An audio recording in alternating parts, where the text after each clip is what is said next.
When Stephen Harper decided to prorogue Parliament late last year, his first objective clearly was to shut down the investigation into Afghan prisoner abuse that had been so embarrassing to his government. He just wanted to get Parliament out of the way because he was losing ground in terms of Canadian public opinion.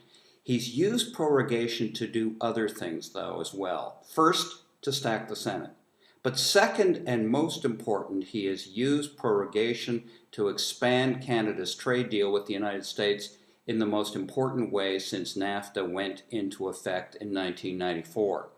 This was to get around the Buy America provisions in U.S. Stimulus spending.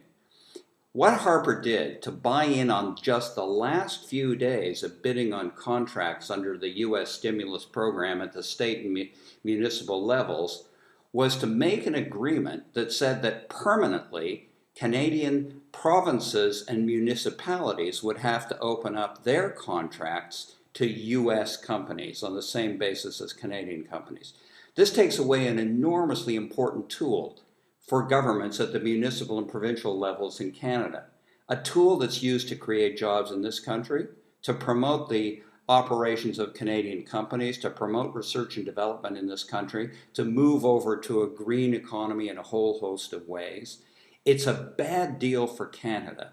It's a deal that the Harper government has long wanted to push through, and they used prorogation to do it, so there wouldn't be enough debate. Okay, Parliament's coming back into session at the beginning of March. Canadians have shown that they didn't go along with prorogation. They see this as a hijacking of Canadian democracy. They did what they needed to do in the demonstrations and in public opinion polls to say no to the Harper government. But now it's up to the opposition parties. What are they going to do when Parliament comes back into session? What they've got to do in the situation that is now facing the country is to say no to the government.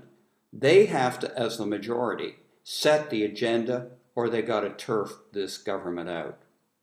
I'm Jim Laxer.